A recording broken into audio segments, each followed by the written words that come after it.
Hello everyone, कैसे हैं आप सब। आई होप सब अच्छे होंगे। Welcome back to my channel को फाउंडेशंस ऑफ कॉमर्स एजुकेशन। मैं आप लोगों को पढ़ाना बहुत एंजॉय कर रही हूँ। आपके कमेंट्स आ रहे हैं, आई होप आप भी एंजॉय कर रहे होंगे मेरे साथ पढ़ना। So let's start our topic, types of fields and branches. Types of accounting. Types of accounting यानी अकाउंटिंग टाइप्स क्या है, इसे ही हम सब फील्ड्स भी बोलते हैं। ब्रांचेस कहें, सब फील्ड्स कहें, टाइप्स कहें, बात एक ही है। क्योंकि ब्रांचेस का टाइप से क्या मतलब होता है, कितनी तरह के हैं। ब्रांचेस क्या होते हैं, उसकी कहाँ कहाँ से शाखाएं निकली हुई हैं। ब्रांचेस पता है ना, ट्री की ब्रांचेस होती है, सिर्फ एक टहनी नहीं होती ना, बहुत सारी होती है ना। सेम सिर्फ अकाउंटिंग एक नहीं है, ये काफी तरह की अकाउंटिंग होती है, सिर्फ एक तरह की अकाउंटिंग नहीं होती है। सब फील्ड्स, इसके और कौन कौन से फील्ड्स हो सकते हैं अकाउंटिंग के, डिफरेंट फील्ड्स हो सकते हैं, तो वो सभी हम आज पढ़ेंगे। चलिए, सबसे पहले आता है फाइनेंशियल अकाउंटिंग। अगर अकाउंटिंग की हम बात करते हैं तो नॉर्मली जब हम अकाउंटिंग की बात करेंगे, अगर आप सिंपल किसी को भी कहेंगे कि आप अकाउंटिंग कर रहे हैं, तो वो हमेशा क्या लेकर चलेगा कि आप फाइनेंशियल अकाउंटिंग कर रहे हैं। ठीक है, पहली चीज। दूसरी कि फाइनेंशियल अकाउंटिंग होता क्या है, आपने पढ़ा था financial accounting is an art of recording, classifying, summarising the financial transactions, ठीक है, and analyse and interpret them to communicate to the users. तो ये आपने पढ़ा था ऑलरेडी। तो ये वही है फाइनेंशियल अकाउंटिंग जो आप ऑलरेडी पढ़ चुके हैं। फाइनेंशियल अकाउंटिंग क्या होती है, वो अकाउंटिंग होती है जो फाइनेंस की इंफॉर्मेशन देती है कि आपके पास कितना पैसा है, आपने उससे कैसे लगाया, उस पैसे को कैसे यूटिलाइज किया है, प्रॉफिट हुआ है आपको, लॉस हुआ, वो पैसा कहाँ पर है सारा का सारा। ठीक है, कितना आपके पास क्रेडिट है, कितना उधार है। आप लोगों ने रिपोर्ट्स जो प्रिपेयर की है, आप लोगों ने रिपोर्ट्स प्रिपेयर की थी ना, आपको बताया था। आप अकाउंट्स बनाते हैं, जर्नल बनाते हैं, लेजर बनाते हैं, फाइनेंशियल स्टेटमेंट्स तैयार करते हैं। तो ये अकाउंटिंग आपकी फाइनेंशियल स्टेटमेंट्स बनाने में हेल्प करती है, आपका प्रॉफिट एंड लॉस जानने में हेल्प करती है, आपको यूजर्स को कम्युनिकेट करती है, सारे के सारे इन्फॉर्मेशन, कंपनी की फाइनेंशियल पोजीशन क्या है, तो वो सब हमारी कौन बताती है, फाइनेंशियल अकाउंटिंग। जो अकाउंटिंग फाइनेंस की इंफॉर्मेशन प्रोवाइड करती है, जो अकाउंटिंग फाइनेंशियल रिपोर्ट्स प्रोवाइड करती है, फाइनेंशियल स्टेटमेंट्स प्रोवाइड करती है, वो क्या होती है, फाइनेंशियल अकाउंटिंग होती है। तो हम कह सकते हैं डील्स विद द फाइनेंस। ये क्लियर है, ये हम पढ़ चुके हैं।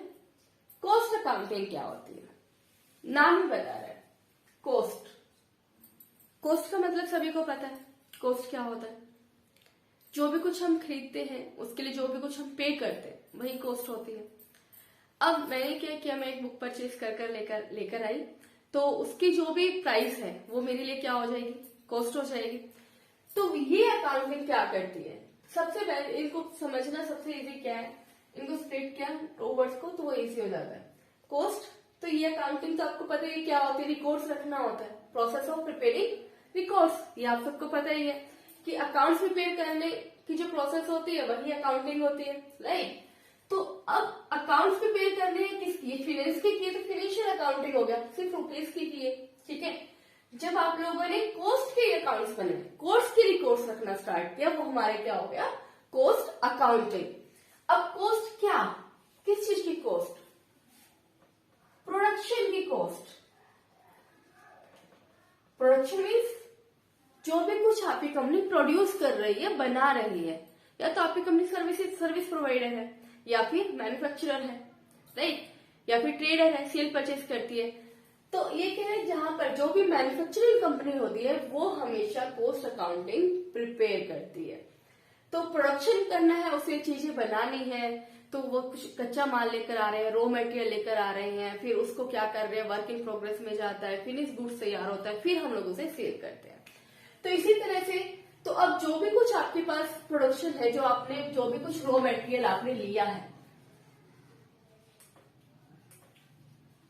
अब उससे आप लोगों ने गुड्स को फिनिश गुड्स में तैयार किया, उसे तैयार किया, बनाया गुड्स ताकि उसको कंज्यूमर यूज कर सके।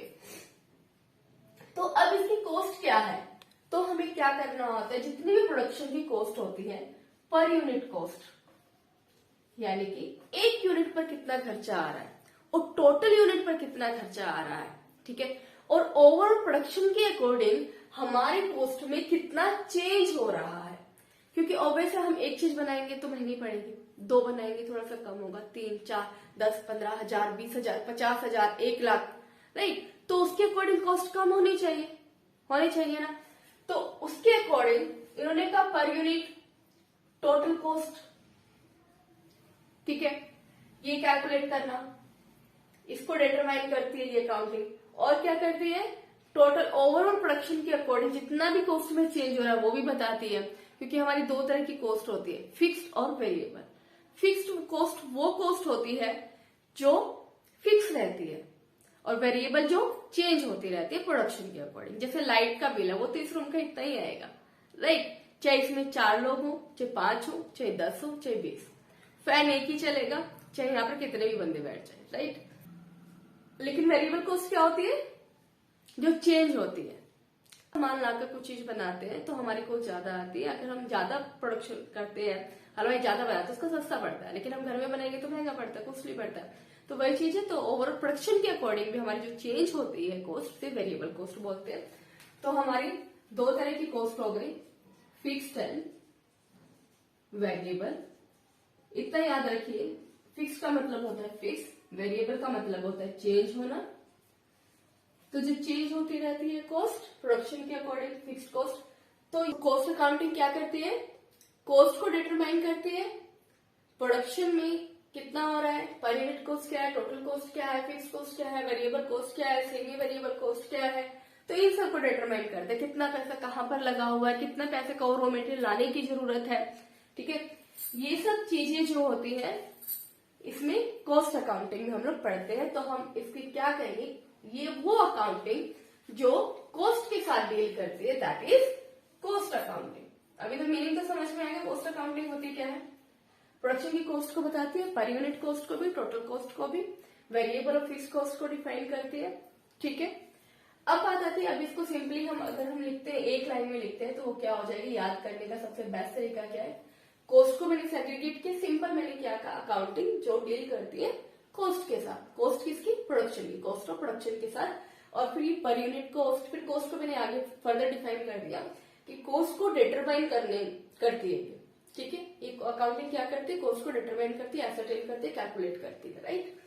तो कॉस्ट को फर्दर डिवाइड कर दिया कि किस कॉस्ट को डिटरमाइन करती है, पर यूनिट कॉस्ट को, कि एक यूनिट पर कितना खर्चा आ रहा है, टोटल यूनिट पर कितना खर्चा आ रहा है, फिक्स कॉस्ट कितनी आ रही है, वेरिएबल कॉस्ट कितनी हो रही है, सेमी वेरिएबल कॉस्ट कितनी है, रॉ मेटेरियल कितना आ रहा है, कितना हमें इसमें इन्वेस्ट करना है, कितना और हमें प्रोडक्शन ला कर रखना है, कितना हमारा स्टोरेज है, ठीक है।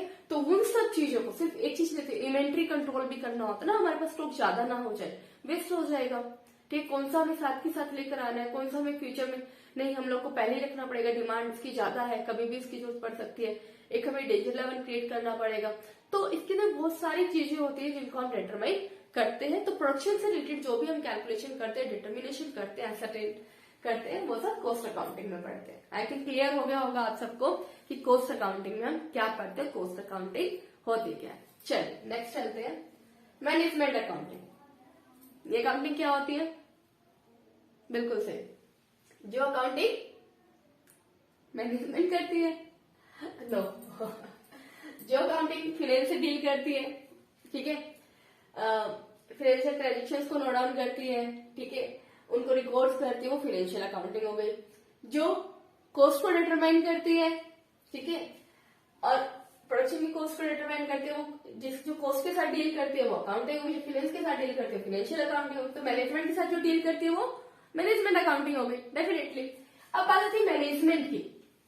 अब मैनेजमेंट के साथ कैसे डील करती है, बात आती है ये।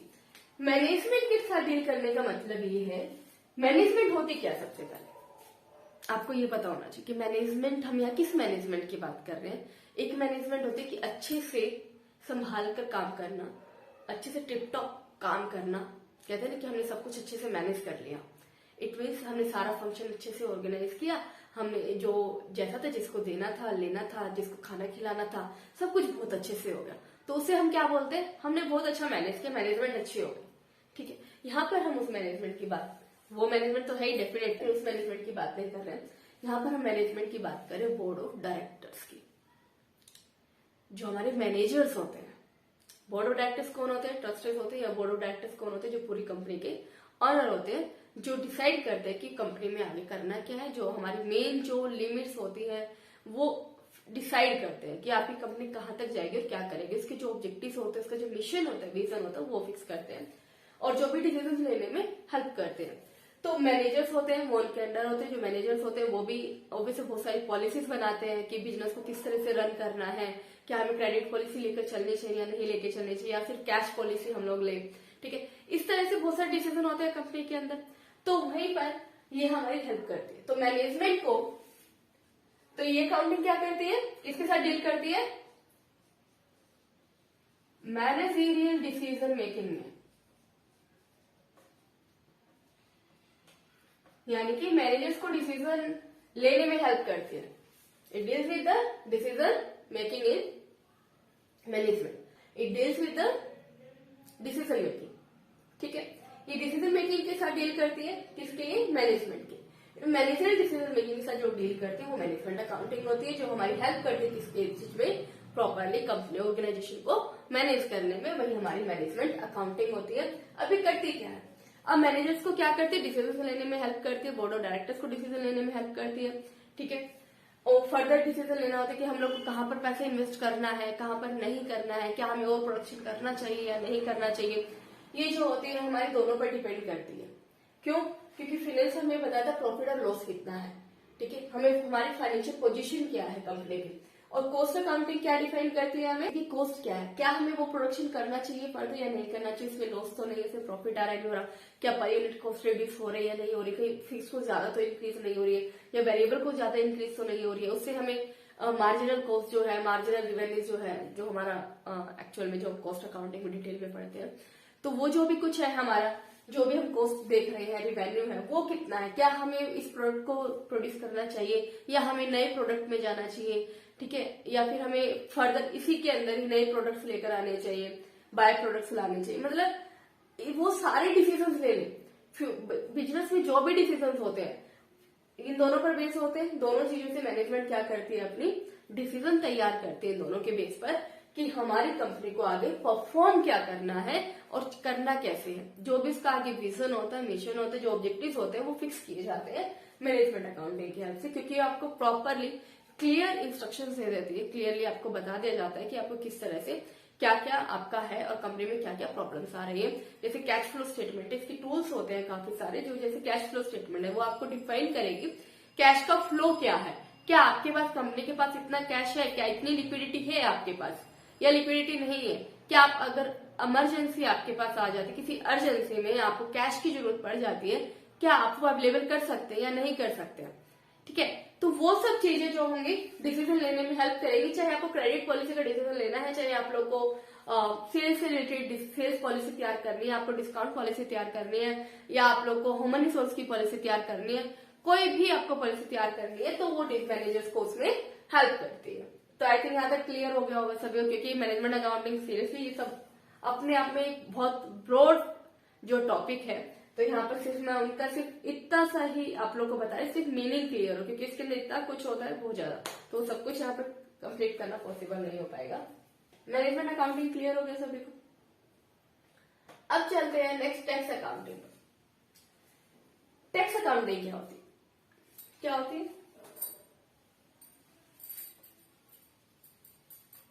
जो टैक्स के साथ डील करती है वो टैक्स अकाउंटिंग होती है, राइट?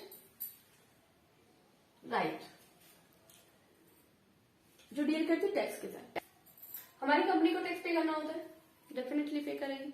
कुछ अर्निंग कर रही है तो गवर्नमेंट को कुछ ना कुछ तो टैक्स पे करना होगा उसे, तो उसकी हम लोग क्या करते हैं, तैयार करते हैं अकाउंटिंग कि कितना हमें टैक्स देना है, फ्यूचर का कितना देना है, या फिर हम असेसमेंट करनी होती है टैक्स की, प्रॉपरली फाइल रिटर्न करना होता है हम लोग को, ठीक है। उससे रिलेटेड, टैक्स से रिलेटेड जितने भी रिकॉर्ड्स हमें प्रिपेयर करने होते हैं वो सारे के सारे टैक्स अकाउंटिंग के अंडर आ जाते हैं। यहाँ पर हम सिर्फ इतना ही पढ़ेंगे, ठीक है। टैक्स अकाउंटिंग क्लियर हो गया। टैक्स से रिलेटेड जितने भी रिकॉर्ड्स प्रिपेयर किए जाते हैं वो टैक्स अकाउंटिंग में किए जाते हैं। चाहे आपको ये डिसाइड करना है कि आपकी टोटल इनकम कितनी है, उसके ऊपर टैक्स कितना लगेगा। इनकम क्योंकि कंपनी के पास सिर्फ एक नहीं होती है, बहुत सारे रिसोर्सेज से आती है, ठीक है। बहुत सारे डिडक्शंस होते हैं, वो डिडक्शंस क्या होंगे उनकी डिटेल होती है, फिर उनको किस तरह से मैनेज करना है, तो वो सब चीजें, और कितना हम लोग को रिफंड मिल जाएगा, या फिर हम लोग की डेफर्ड टैक्स लायबिलिटी हमारी कितनी है, ठीक है। तो वो सब चीजें हम लोग क्या करते हैं, टैक्स अकाउंटिंग में डिटेल में देखते हैं, ताकि हमारे जो है ब्लैक मनी क्रिएट ना हो, हमारी व्हाइट मनी रहे, ठीक है। टैक्स अकाउंटिंग क्लियर हो गया I think. Social responsibility accounting नाम ही बता रहा है, सोशल रिस्पॉन्सिबिलिटी, यानी कि सोसाइटी के जो भी हमारी रिस्पॉन्सिबिलिटीज बनती हैं उससे रिलेटेड जो भी रिकॉर्ड्स आप प्रिपेयर कर रहे हैं वो क्या सोशल रिस्पॉन्सिबिलिटी अकाउंटिंग हो जाएगा। तो अब इसके अंदर क्या होता है भाई, अब सोचने की बात है कि इसके अंदर क्या रिकॉर्ड रखेंगे हम लोग। टैक्स में तो चलो टैक्स से रिलेटेड हो गया, टैक्स में कोई छोटा नहीं होता, ये सोच रहे हैं सिर्फ टैक्स कैलकुलेट किया उसके लिए क्या रिकॉर्ड्स रखने, नहीं ऐसा नहीं है। टैक्स अकाउंटिंग में आप हर एम्प्लॉय की टीडीएस कट करके देते हैं, उसका भी रिकॉर्ड रखा जाता है। आपकी कंपनी को कितना टैक्स पे करना है वो भी रिकॉर्ड रखा जाता है। फर्दर फ्यूचर की लाइबिलिटीज कितनी होंगी, जो टैक्स डेफर्ड टैक्स लाइबिलिटीज होती है वो क्या होंगी और वो होती क्या, वो तो आप लोग ने भी पढ़ा ही है, वो सब आगे कैसे होगा। तो वो सब चीजें इसके अंदर भी बहुत ही ब्रॉड चला जाता है, कैलकुलेशन कैसे होगी। सोशल रिस्पॉन्सिबिलिटी में क्या होता है, चलो उसमें तो समझ में है, टैक्स में टैक्स रिलेटेड होगी, बहुत सारी चीजें होंगी। सोशल रिस्पॉन्सिबिलिटी क्या होता है, हर कंपनी की अपनी सोसाइटी के लिए कुछ रिस्पॉन्सिबिलिटी बनती है, क्योंकि सोसाइटी ही आपकी कंपनी को बहुत सारे रिसोर्सेज प्रोवाइड कर रही है, राइट। आसपास का एरिया है, ठीक है। अब अगर वहां पर कंपनी की वजह से कुछ प्रॉब्लम हो रही है तो ऑब्वियसली वो सोसाइटी वाले क्या कहेंगे, आप प्लीज यहाँ पर कंपनी सेटअप मत कीजिए, राइट। और उनका भी राइट है क्योंकि उनका वहां पर घर है, तो वो कह रहे हैं उनकी भी कुछ रिस्पॉन्सिबिलिटी बनती है सोसाइटी के लिए, क्योंकि सोसाइटी ही सब कुछ है, क्योंकि सोसाइटी ही उनके कस्टमर है, सोसाइटी उनके इन्वेस्टर है, सोसाइटी ही उनके ओनर है, राइट। सोसाइटी ही उनके एम्प्लॉइज है, सोसाइटी में सब कुछ आता है ना उनका, तो उनकी भी रिस्पॉन्सिबिलिटी बनती है सोसाइटी के लिए कुछ करने की, तो वो सोशल रिस्पॉन्सिबिलिटीज करते हैं। पार्क बनवा दिए, स्कूल्स खुलवा दिए सोसाइटी के लिए, डैम्प लगवा दिए, मतलब इस तरह से वो लोग क्या करते हैं, डिफरेंट तरह से अपनी रिस्पॉन्सिबिलिटी को पूरा करते हैं। तो अब इसमें क्या करना, तो इसमें रिकॉर्ड रखते हैं कि इन्होंने सोशल रिस्पॉन्सिबिलिटी के लिए क्या क्या किया है, ठीक है। एक सीएसआर बहुत अच्छा कंसेप्ट है, कॉर्पोरेट सोशल रिस्पॉन्सिबिलिटी, तो वो यही है, दिए गए कि आपको ये सब चीजें करनी है, सोसाइटी के लिए आपने क्या परफॉर्म किया है। तो जो भी कुछ आप परफॉर्म करेंगे सोसाइटी के लिए, जो भी आपने रूल्स बनाए हैं या जो भी आप लोगों ने जो भी कुछ परफॉर्म किया सोसाइटी के लिए, जो भी आप लोगों ने किया है सोसाइटी के लिए, ठीक है, वो सब कुछ आप रिकॉर्ड रखेंगे और उससे आउटकम क्या आया आपके पास।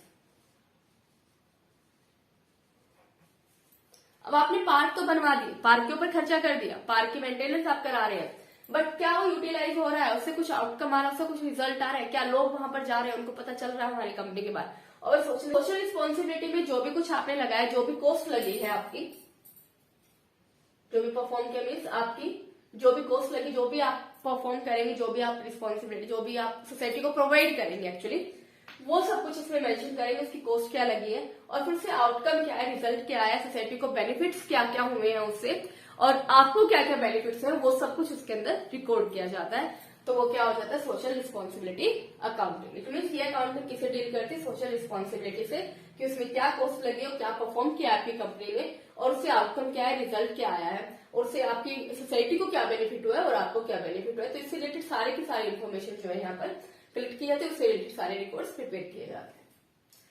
क्लियर है यहाँ तक? चलते हैं ओके। फॉरेंसिक से जाने पहले एक करते हैं human resource accounting, HR accounting.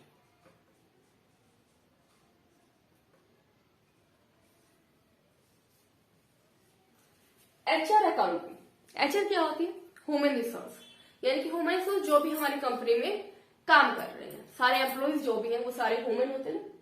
Resource क्यों बोलते हैं, क्योंकि वही है जो हमारे क्या कर रहे हैं, हमारी कंपनी को चला रहे हैं, वो हमारी कंपनी का रिसोर्स वही है, वही से सब कुछ आ रहा है। अगर वो परफॉर्म नहीं करेंगे तो हमारी कंपनी ग्रो नहीं कर सकती, कोई प्रॉफिट नहीं होगा। तो अब बात आती है कि ये अकाउंटिंग क्या करती है, ऑब्वियसली ह्यूमन रिसोर्स का रिकॉर्ड तैयार करती है। इतना तो सभी को क्लियर हो ही गया होगा कि अकाउंटिंग होता है रिकॉर्ड्स प्रिपेयर करना, जो है उसके रिकॉर्ड्स प्रिपेयर करे तो वही अकाउंटिंग हो गई। ह्यूमन रिसोर्स के रिकॉर्ड्स प्रिपेयर करे तो ह्यूमन रिसोर्स अकाउंटिंग हो गई। अब इसमें क्या होता है, जितने भी हमारे एम्प्लॉइज हैं, मैनेजर्स हैं, हमारे टॉप लेवल के हैं, मिडिल लेवल के हैं, लोअर लेवल के हैं, ठीक है, 3 लेवल्स हम कंपनी में डिवाइड करते हैं। तो जो भी जिस भी लेवल के एम्प्लॉइज है उन सब के रिकॉर्ड शेयर किए थे, उनका पेरोल कितना होगा, उनकी परफॉर्मेंस क्या है, कितना कर रहे हैं, उनका फ्यूचर के लिए टारगेट क्या रखा गया और उन्होंने कितना अचीव किया है, स्टैंडर्ड पॉइंट अचीव किए नहीं है, कि स्टैंडर्ड पॉइंट कैसे डिसाइड करने हैं, वो सब क्या किस में आ जाता है, एचआर अकाउंटिंग में आ जाता है। तो ह्यूमन रिसोर्स से रिलेटेड जितने भी रिकॉर्ड्स रखे जाते हैं वो सारे एचआर अकाउंटिंग में आ जाते हैं। चलिए चलते हैं नेक्स्ट, फॉरेंसिक अकाउंटिंग। फॉरेंसिक आप लोगों ने सुना होगा, मूवीज देखते हो, देखते हैं सभी, सीरीज भी देखते हैं, आजकल तो ये सीरीज बहुत चल रही है, सीरीज देखते हैं। उसके अंदर आप लोगों ने कहीं ना कहीं, क्योंकि आजकल के बच्चे ये सारी सीरीज बहुत देख रहे हैं, फॉरेंसिक रिपोर्ट आती है ना, किसी का मर्डर हो जाता है, कहते हैं फॉरेंसिक रिपोर्ट तैयार कीजिए। यानी कि अगर हम बात करें फॉरेंसिक का एक्चुअल जो हिंदी मीनिंग होता है न्यायिक यानी अदालती, इनकी लॉ से रिलेटेड, ठीक है। तो फॉरेंसिक अकाउंट, अब बात आती है कि लॉ से रिलेटेड अकाउंटिंग, अकाउंटिंग रिकॉर्ड रखे लॉ के, जस्टिस के, अरे अदालत के, नो वे। एक्चुअली क्या होता है, फॉरेंसिक अकाउंटिंग तो क्लियर हो गया सभी को, अब फॉरेंसिक भी क्लियर हो गया, दोनों को अटैच कैसे करें, मिलाए कैसे। जो भी हमारे फिनेंस में या हमारी कंपनी में जो भी फ्रॉड्स हो रहे हैं फ्रेंड्स, जो क्राइम्स हो रहे हैं, उनका रिकॉर्ड्स रखने के लिए फॉरेंसिक अकाउंटिंग यूज की जाती है। उनको किस तरह से इन्वेस्टिगेट किया जा रहा है, उनको कौन कौन से मेथड यूज करें ताकि उन प्रॉब्लम्स को सॉल्व कर सके, उन क्राइम्स को। जैसे आपने सुना होगा काफी सारे फ्रॉड होते हैं ना, स्कैम्स होते हैं, आपने 4G स्कैम था, 4G तो 3G हमारे स्कैम्स हो रहे हैं, ठीक है। हमारी कंपनी में इतने स्कैम्स होते हैं, नीरव मोदी के बारे में तो सभी ने सुना होगा, ठीक है। तो वो जो भी कुछ स्कैम्स होते हैं, किसी भी बैंक में हो रहे हैं या फाइनेंस से रिलेटेड कोई भी क्राइम हो रहे हैं, तो वो सब कुछ किसके अंदर आते हैं, फॉरेंसिक अकाउंटिंग के अंडर आते हैं। इसके अंदर सारी डिटेल रखे जाते हैं, कौन कौन से क्राइम हुए हैं, ठीक है, उनको किस तरह से इन्वेस्टिगेट किया जा रहा है, कौन कौन से टूल्स यूज किए जा रहे हैं, किसकी तरह से सोल्व किया जा रहा है और कितना सोल्व हुआ है, क्या रेट है, ठीक है, वो सब कुछ इसके अंदर रिकॉर्ड किया जाता है फॉरेंसिक अकाउंटिंग में। फॉरेंसिक अकाउंटिंग अपने आप में एक ब्रॉड कंसेप्ट है, ठीक है। यहाँ तक समझ में आएगा फॉरेंसिक अकाउंटिंग क्या होते हैं। ये अकाउंटिंग डील करते हैं फॉरेंसिक यानी कि फाइनेंशियल क्राइम्स के साथ, फाइनेंशियल क्राइम्स जो हो रहे हैं, फाइनेंशियल फ्रॉड जो हो रहे हैं, उन क्या क्या हो रहे हैं, उनकी रेट क्या है, उनको डील किस तरह से किया जा रहा है, इन्वेस्टिगेट किस तरह से किया जा रहा है, कौन कौन से टूल्स मैथड्स यूज किए जा रहे हैं इन्वेस्टिगेट करने के लिए, वो सब कुछ हम इसमें पढ़ते हैं, इसके अंदर वो बताया जाता है। क्लियर है यहाँ तक, सारी डिटेल होगी इसके अंदर फ्रॉड से रिलेटेड। देन ऑडिटिंग अकाउंटिंग, नाम ही बता रहे हैं ऑडिटिंग के रिकॉर्ड्स रखे जाते हैं। ऑडिट क्या होता है सबको पता होगा, आई थिंक, ऑडिट चेक करना। ऑडिटिंग दो तरह की होती है। चेक करना मीन्स जो कंपनी जो परफॉर्म कर रही है, जो भी कुछ काम कर रही है, अब उन्होंने रिपोर्ट्स तैयार की, फाइनेंशियल अकाउंटिंग की ना, ये रिपोर्ट्स तैयार की, फाइनेंशियल स्टेटमेंट्स बनाई, इसमें कॉस्ट स्टेटमेंट्स बनाई है आप लोगों ने, इसमें मैनेजमेंट ने डिसीजंस लिए हैं, इसमें टैक्स प्रिपेयर किया गया है, रिकॉर्ड्स रखे गए हैं, सोशल रिस्पॉन्सिबिलिटी के हैं, फॉरेंसिक के हैं। तो अब बात आती है कि इन सबको चेक भी तो करना जरूरी है कि सही भी बना रहे हैं या नहीं बना रहे। आपने कहा मेरा प्रॉफिट जो है 50 लाख का हो रहा है, वो चेक करना भी तो जरूरी है, क्या वो सही है या नहीं है। हो सकता है आपने गलत स्टेटमेंट दिखा दी हो, प्रॉफिट ज्यादा दिखाने के लिए आपने एसेट्स ज्यादा दिखा दी हो कंपनी में, और जबकि आपके पास वो एसेट्स है ही नहीं, राइट। या आप लोगों ने लॉस दिखाने के लिए कहीं हमें डिविडेंड देना पड़े, या हम लोग का एम्प्लॉइज को ज्यादा सैलरी ना बढ़ानी पड़े, बोनस ज्यादा ना देना पड़े, इसलिए हम लोग क्या कर दे, लॉस ज्यादा दिखा दिया आप लोगों ने। अब लॉस कैसे दिखा दिया, परचेज ज्यादा दिखा दिया रॉ मटेरियल, जबकि वो ऐसा था नहीं। तो वो सब चीजें भी तो चेक करनी जरूरी है। क्या आपके पास इस चीज का प्रूफ है, जो भी कुछ आपने रिकॉर्ड्स प्रिपेयर किए उसका प्रूफ होना चाहिए, ठीक है। तो क्या वो प्रूफ है, क्या वो उस प्रूफ से मैच करते हैं, कहीं आप लोगों ने झोल तो नहीं किया कि कंपनी के अंदर कोई प्रॉब्लम तो नहीं है, राइट। आपको एक्चुअल में वो प्रॉफिट हो रहा है या नहीं हो रहा, आप कहीं मिसगाइड तो नहीं कर रहे पब्लिक को सिर्फ इन्वेस्टमेंट लेने के लिए, ठीक है। तो वो सब ऑडिट करना जरूरी है। जो कॉस्ट आप डिफाइन कर रहे हैं यहाँ पर, कितनी कॉस्ट है किस प्रोडक्ट की, आप कह रहे हैं मेरी कॉस्ट लग रही है 50, कोई प्रोडक्ट बनाने में मेरी 700 रुपीज कॉस्ट लग रही है और मैं मार्केट में 900 का सेल कर रहा हूँ, पर एक्चुअल में क्या उसकी 700 कॉस्ट है, उसकी बाई 300 कॉस्ट लग रही हो या 200 में बन रहा हो, और आप उसको गलत डिफाइन कर रहे हैं, ठीक है। आप लोगों ने जो टैक्स पे कर रहे हैं उनके रिकॉर्ड्स प्रॉपर बने हुए नहीं बने हुए, तो इस तरह से हम इन सबके क्या होते हैं ऑडिटिंग करनी जरूरी हो जाती है कि इन सभी ने अपने अपने रिकॉर्ड्स जो है वो प्रॉपर मेंटेन किए हैं या नहीं किए हैं। तो ऑडिट करना, चेक करना जरूरी हो जाता है। तो इसके अंदर हम वो सारे रिकॉर्ड रखते हैं कि हमने किसको ऑडिट किया है, किसको नहीं किया है और किस तरह से किया है, कौन कौन से मेथड्स हम लोगों ने यूज किए, कौन कौन से टूल्स किए, ये भी अपने आप में एक ब्रॉड कंसेप्ट है। तो ऑडिटिंग अब थोड़ा सा मैं बता देती हूँ। ऑडिट दो तरह की होती है, एक हमारी होती है इंटरनल एंड देन एक्सटर्नल।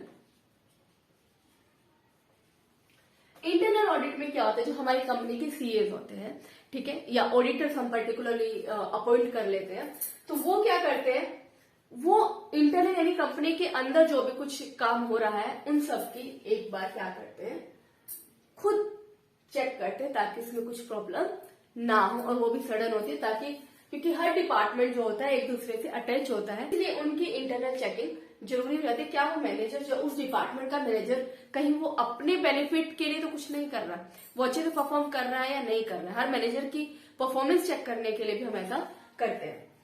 तो वो ऑडिट कंपनी के ही ऑब्वियस इंटरनल जो एम्प्लॉयज होते हैं, मैनेजर्स होते हैं या ऑडिटर्स होते हैं, सीएस होते हैं, वो क्या करते हैं, ऑडिट करते हैं, चेक करते हैं। सर ये कोई बताकर प्लान नहीं की जाती, अचानक से भी होती है ऑडिट, और कई बार बताकर भी होती है। एक होती है प्लान होती है, अनप्लान होती है, दोनों तरह की होती है।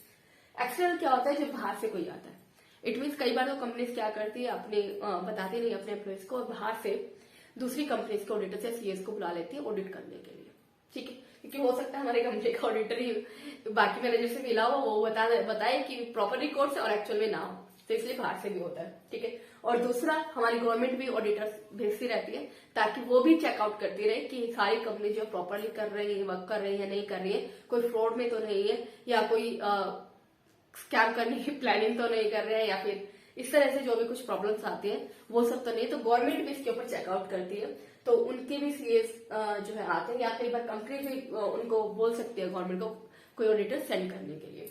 तो इस तरह से हमारी और भी बहुत सारी डिटेल है इसके अंदर, वो सब बाद में देखेंगे। तो ऑडिटिंग अकाउंटिंग क्लियर हो गया। आई थिंक इस अकाउंटिंग में क्या होगा, आपके ऑडिट्स के रिकॉर्ड्स रखे जाएंगे। तो आई थिंक सभी की मीनिंग आप सबको क्लियर हो गए होंगे, ठीक है। अब मैं एक लाइन में बता देती हूँ आपको, बहुत इजी है याद करना। अकाउंटिंग डील करते फाइनेंस के साथ, जो अकाउंटिंग कॉस्ट के साथ डील करे प्रोडक्शन की कॉस्ट के साथ, जो अकाउंटिंग मैनेजमेंट को डिसीजन मेकिंग में हेल्प करे, डिसीजन से डील कर रही है, टैक्स से डील कर रही है, जो अकाउंटिंग एचआर से डील कर रही है, जो अकाउंटिंग सोशल रिस्पॉन्सिबिलिटी से डील कर रही है, जो फॉरेंसिक से डील कर रही है, अकाउंटिंग ऑडिट से डील कर रही है। अकाउंटिंग का मीनिंग सबको क्लियर है, ठीक है, इसका मीनिंग सबको क्लियर है, इसका मीनिंग सबको क्लियर है। अकाउंटिंग होता है रिकॉर्ड्स प्रिपेयर करने की प्रोसेस होती है। रिकॉर्ड्स प्रिपेयर करना किसकी, फाइनेंशियल ट्रांजेक्शंस के, और फिर इसको आगे फर्दर डिफाइन कर देंगे फाइनेंस को, ठीक है। जब कॉस्ट अकाउंटिंग के बारे में हम लिखेंगे तो पहले अकाउंटिंग का मीनिंग आपको क्लियर है, किसके रिकॉर्ड्स, कॉस्ट के रिकॉर्ड्स प्रिपेयर करने की प्रोसेस कॉस्ट अकाउंटिंग होती है, कॉस्ट के साथ डील करती है। देन फर्दर कॉस्ट किसकी, प्रोडक्शन की कॉस्ट को, फिर आप कॉस्ट की प्रोडक्शन को डिफाइन कर देंगे आगे कि कॉस्ट आपकी पर यूनिट कॉस्ट होगी, आप लोग की टोटल यूनिट कॉस्ट होगी, आप लोग की फिक्स है, वेरिएबल है, वो सब के बारे में आप डिफाइन कर देंगे। मैनेजमेंट अकाउंटिंग में वही है, मैनेजमेंट की रिकॉर्ड्स प्रिपेयर करती है मैनेजमेंट डिसीजन मेकिंग में। इसमें जो हमारे टॉप लेवल के मैनेजर्स होते हैं वो सारे डिसीजन लेते हैं किस तरह की, ये हमेशा इन दोनों पर बेस होती है, क्योंकि इन दोनों के बेस पर ये डिसीजन लेती है कि फर्दर हमें क्या करना है, सेल पॉलिसी बनानी है, फर्दर उसको हम डिफाइन कर देंगे। मैनेजमेंट के वर्क्स जो होते हैं, फंक्शन उसको डिफाइन कर देंगे। तो मैनेजमेंट अकाउंटिंग हो जाएगी। टैक्स अकाउंटिंग में आप टैक्स के बारे में डिफाइन कर देंगे। एचआर अकाउंटिंग जो ह्यूमन रिसोर्स है, ह्यूमन रिसोर्स की रिकॉर्ड्स पे करें, ह्यूमन रिसोर्स के जो भी कुछ सैलरी पे किया जा रहा है, पेरोल दिया जा रहा है, बोनस दिया जा रहा है, उनकी परफॉर्मेंस है, ठीक है, परफॉर्मेंस को मेजर करना है, अप्रेजल करना है, उन लोग को चेक करना है, तो वो सब कुछ इसके अंदर आ जाए। सोशल रिस्पॉन्सिबिलिटी की जो भी वो परफॉर्म करें सोसाइटी के लिए, उनके जो आउटकम्स आ रहे हैं, उनके जो बेनिफिट्स हो रहे हैं, ठीक है, उनका रिजल्ट क्या आ रहा है, वो सब इसके अंदर रिकॉर्ड किया जाएगा। जो भी कुछ आप खर्चा कर रहे हो उससे एक्चुअल में जो आपको बेनिफिट्स मिल रहे हैं। फॉरेंसिक इसमें आप क्या करेंगे, फॉरेंसिक को डिफाइन कर देंगे। फॉरेंसिक में फ्रॉड्स और क्राइम्स आते हैं हमारे, उससे रिलेटेड जो भी, और इन्वेस्टिगेशन आती है कैसे सोल्व किया है, कौन कौन से मेथड यूज करके, तो वो सारी हमारी फॉरेंसिक अकाउंटिंग के अंडर आ जाएगा। ऑडिटिंग अकाउंटिंग में क्या है, वो अकाउंटिंग जो हमारे ऑडिट से रिलेटेड कर सकते हैं, यानी कि जो भी कुछ हम लोगों ने परफॉर्म की, जो भी स्टेटमेंट्स हमने तैयार की है, उनका ऑडिट करना, उनको चेकआउट करना कि वो सही वे में जा रहे हैं या नहीं जा रहे, फिर ऑडिटिंग को हम फर्दर डिस्क्राइब कर देंगे। आई थिंक सबको समझ में भी आ गया होगा, उसे लिखना किस तरह से वो भी क्लियर हो गया होगा। आई थिंक इसमें अब कोई भी प्रॉब्लम किसी को नहीं आनी चाहिए। चलिए, thank you so much. I think सबको क्लियर हो गया होगा। मिलते हैं अपने नेक्स्ट वीडियो में।